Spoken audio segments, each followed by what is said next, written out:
जय गुरुदेव। साधन के लिए एकांत। पहले बताई हुई 5 में से पहली 3 वृत्तियों प्रमाण, विपर्यय तथा विकल्प का संबंध प्रत्यक्ष दृश्यमान जगत से है, चाहे मिथ्या है या सत्य, किंतु सामान्य जन के चित्त को यह प्रभावित अवश्य करता है। जीव की ज्ञान इंद्रियां ही वे यंत्र हैं जो जगत का ज्ञान चित्त में उड़ेलती रहती हैं। जगत का अधिकांश ज्ञान नेत्रों के माध्यम से चित्त में प्रतिबिंबित होता है। कर्ण इंद्रिय का स्थान दूसरा है। जब ज्ञान इंद्रियों का संबंध जगत से बना रहता है, जीव को चित्त एकाग्र करने में कठिनाई आती है। ऐसा व्यक्ति तो क्वचित ही होगा जो जगत के संपर्क में रहकर अपने चित्त को जगत के प्रभाव से अप्रभावित रख सके एवं कमल की भांति जगत में निवास कर सके। नहीं तो कोई भी दृश्य देखा, चाहे भ्रांति ही क्यों न हो या विकल्प हो, चित्त में वृत्ति उदय हो ही जाती है। इसलिए अस्थायी रूप में ही सही जगत का संपर्क तोड़ देना अर्थात जगत तथा इंद्रियों का संबंध विच्छेद कर देना साधना के लिए हितकर है। साधक के चित्त के अंदर का जगत अर्थात संचित संस्कार भी वृत्तियों का कारण है, किंतु यह विषय दूसरा है।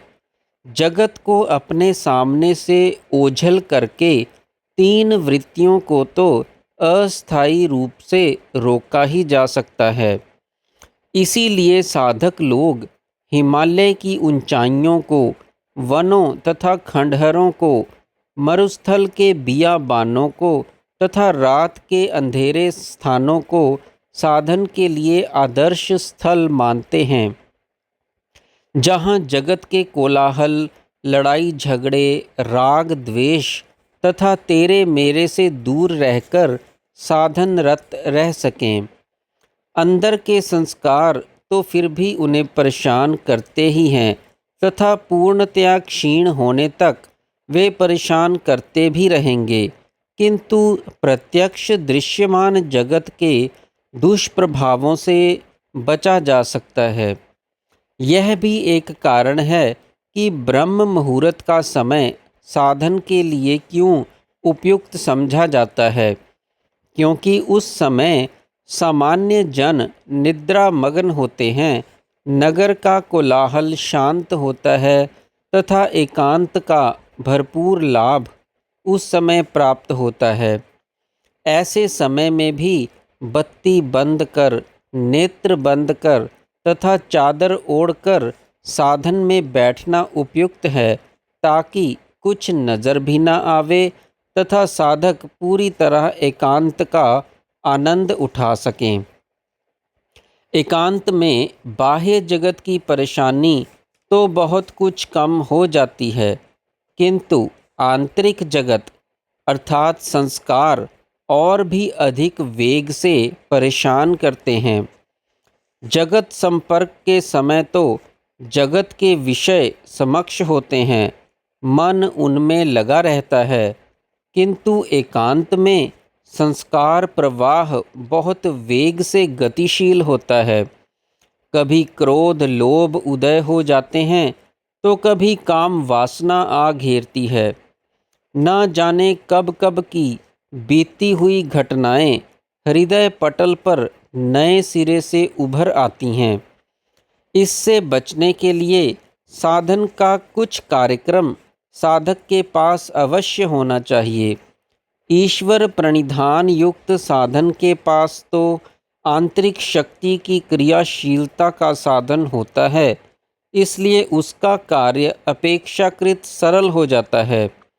दूसरे साधक जप, ध्यान, प्राणायाम, आसन आदि का अवलंबन ले सकते हैं, जिससे अनावश्यक विचार एवं भावनाएं परेशान ना करें। वृत्ति क्रम। योग का विषय चित्त वृत्तियों के आसपास घूमता है तथा वृत्ति निरोध को ही योग कहा गया है, क्योंकि निरोध हो जाने पर दृष्टा आत्मा स्वयमेव ही अपने स्वरूप में प्रतिष्ठित होकर समाधि लाभ करता है। टीकाकारों तथा व्याख्याकारों ने वृत्ति के विषय में काफ़ी समझाने का प्रयत्न किया है। जीव जो भी शुभ अशुभ कर्म करता है, अहंकार तथा आसक्ति के कारण उसके शुभ अशुभ संस्कार भी संचय करता है। यही संस्कार वासना में परिणित होकर चित्त को अपने अनुकूल तरंगित करने का कारण बनते हैं। चित्त की तरंग ही वृत्ति कहलाती है, जो मानसिक संकल्प विकल्प में कारण है। जिस प्रकार जलाशय में एक कंकर फेंकने पर जल तरंगित हो जाता है, उसी प्रकार चित्त सरोवर भी तरंगित हो जाता है। यह तरंगे दो प्रकार से उदय होती हैं, एक आंतरिक वासना के कारण तथा दूसरे दृश्य जगत के बाह्य ज्ञान के कारण। साधक बाह्य ज्ञान को रोकने का उपाय तो एकांत सेवन से कर लेता है, किंतु आंतरिक संस्कारों तथा वासना की समस्या बड़ी जटिल है। बाह्य ज्ञान भी वास्तव में चित्त को तभी प्रभावित करता है जबकि तद अनुकूल वासना पहले से ही विद्यमान हो। वृत्तियों का उदय अस्त चलता ही रहता है। हर समय जब भी कोई विषय अभिमुख होता है, वृत्ति उदय हो ही जाती है। यहाँ तक कि निद्रा में भी यह क्रम शांत नहीं होता, क्योंकि तब भी अभाव का विषय अभिमुख रहता ही है। जब तक चित्त में वृत्तियाँ रहती हैं, आत्मा पर प्रतिबिंबित होती रहती हैं, तब तक आत्मा भी उनके रूप के अनुरूप भासित होता रहता है। आत्मा वैसे तो सदैव ही नित्य तथा अपरिवर्तनीय है, किंतु वृत्तियों के कारण वृत्तियों जैसा दिखाई देता है। इसलिए आत्मा को अनुभव करने का उपाय वृत्ति निरोध है। इस योग सूत्रकार ने कहा है, योगः चित्त वृत्ति निरोधः, अर्थात वृत्ति निरोध ही योग है। यदि एक भी वृत्ति का निरोध हो जाए तो योग का क्षेत्र आरंभ हो जाता है।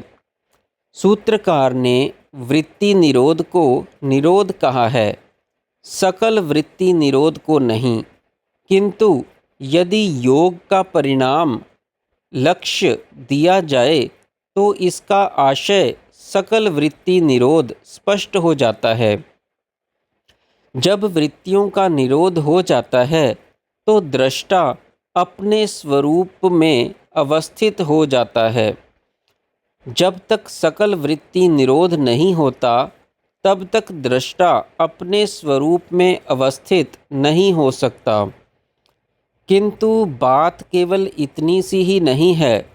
वृत्तियों के भी दो स्वरूप होते हैं, अस्वाभाविक एवं स्वाभाविक।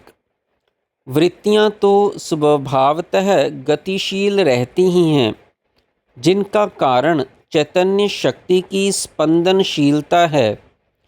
चित्त व्यापार चैतन्य के संयोग से ही संभव होता है। वृत्तियां भी चैतन्य संयोग से ही घटित होती हैं। यह उनका स्वाभाविक स्वरूप होता है। अस्वाभाविकता तो तब आती है जब उन पर संस्कारों, वासनाओं तथा कामनाओं का प्रभाव पड़ता है। ईश्वरीय चैतन्य सत्ता ईश्वर की भांति ही त्रिगुणातीत है, जबकि संस्कार एवं वासनाएं त्रिगुणात्मक हैं। इनसे प्रभावित वृत्तियां भी त्रिगुणात्मक हो जाती हैं।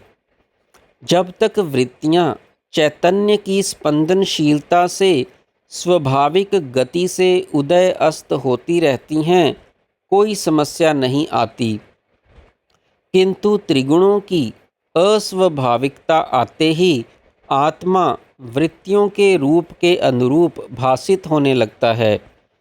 स्वाभाविक वृत्ति प्रवाह को वेदांत की भाषा में अखंड वृत्ति कहा जा सकता है, किंतु स्वाभाविक अनुभव करने के लिए पहले अस्वाभाविकता का निरोध करना पड़ेगा तथा अखंड वृत्तियों से भी हटकर शुद्ध चैतन्य की अनुभूति प्राप्त करनी पड़ेगी। स्वाभाविक तथा अस्वाभाविक दोनों प्रकार की वृत्तियों का निरोध ही समाधि अवस्था है। स्वाभाविक वृत्ति प्रवाह अखंड बना रहता है, किंतु अस्वाभाविक में विषय परिवर्तित होते रहते हैं, उसमें खंड पड़ने लगते हैं। समाधि अवस्था में आत्मा तथा शुद्ध चैतन्य शक्ति का अनुभव कैसा होता है, यह लेखन, वर्णन अथवा श्रवण का विषय नहीं है। सूत्रकार का अभिप्राय अस्वाभाविक वृत्तियों का निरोध करना प्रतीत होता है तथा अस्वाभाविक वृत्ति निरोध के लिए पहले सकल वृत्ति निरोध का अनुभव आवश्यक है। जिन वीत राग महानुभावों का चित्त पूर्णतया निर्मल है, जीवन मुक्ति की अवस्था प्राप्त है, जगत के घटनाक्रम का चित्त पर कोई प्रभाव नहीं पड़ता, उनके चित्त में भी चैतन्य की स्पंदनशीलता वृत्ति प्रवाह तो उदय करती है, किंतु न उन्हें जगत ही विभाजित तथा खंडित प्रतीत होता है, न ही वृत्ति में कोई खंड पड़ता है। इस बात को योग विषय के जानकार तो समझते ही हैं कि केवल समाधि अवस्था प्राप्ति ही अंतिम लक्ष्य नहीं है, वह साधन का एक अंग है, उससे आगे भी कुछ प्राप्त करना है। समाधि के पश्चात की सहज अवस्था के बारे में शास्त्रकारों ने प्रकाश डालने का प्रयत्न किया है, किंतु वह अवस्था उसी के जानने योग्य है जिसको वह प्राप्त हो। इसका थोड़ा सा संकेत सूत्रकार ने क्लिष्टा क्लिष्टाः में दिया है। सामान्य व्यक्तियों की वृत्तियां क्लिष्ट होती हैं, दुख देती हैं, चित्त को प्रभावित करती हैं, किंतु सहज अवस्था प्राप्त व्यक्ति उनके प्रभाव से अछूता रहता है। अछूता रहने का अनुभव क्या है, इसको सब लोग नहीं समझ सकते। वृत्ति निरोध के बारे में एक बात और है। महर्षि पतंजलि ने न संस्कार क्षय की बात कही, न ही मनोनाश की तथा न ही वासना क्षय को आवश्यक समझा, केवल वृत्ति निरोध को ही योग कह दिया है। पतंजलि जैसे सूक्ष्मदर्शी सूत्रकार के लिए यह समझ पाना स्वाभाविक है कि मानसिक संकल्प विकल्प तथा वासनाएं चित्त विक्षेप का कारण हैं। फिर क्यों उन्होंने केवल वृत्तियों का ही वर्णन किया तथा उसी आधार पर शास्त्र का विकास किया? क्योंकि संस्कार तथा वासनाएं वृत्तियों के माध्यम से ही चित्त को प्रभावित करती हैं। मानसिक संकल्प विकल्प भी वृत्तियों के अनुरूप होता है। यदि वृत्ति निरोध अभीष्ट हो तो उसके लिए संस्कारों वासनाओं का क्षय आवश्यक है। यदि वृत्ति न हो तो मानसिक संकल्प विकल्प कहाँ से आएंगे?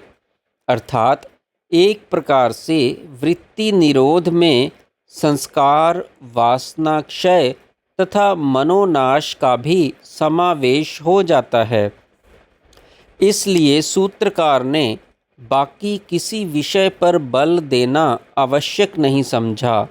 हाँ, ईश्वर प्रणिधान के अंतर्गत ईश्वर प्रणिधान का फल बताते हुए उन्होंने इसका संकेत अवश्य दिया है। चेतना के प्रत्यक चेतना होने पर अंतरायों अर्थात संस्कारों का अभाव होता है, क्योंकि तब संस्कार क्रियाओं के माध्यम से क्षीण होते हैं। इसी प्रकार वृत्ति निरोध में चेतना के अंतर्मुखी जागृत होकर आत्मा में विलीनीकरण के लिए यात्रा करने का भाव भी निहित है, क्योंकि जब तक चेतना कार्यशील है वृत्ति निरोध संभव ही नहीं तथा कार्य रहित होने के लिए अंतर्मुख होना आवश्यक है। जय गुरुदेव।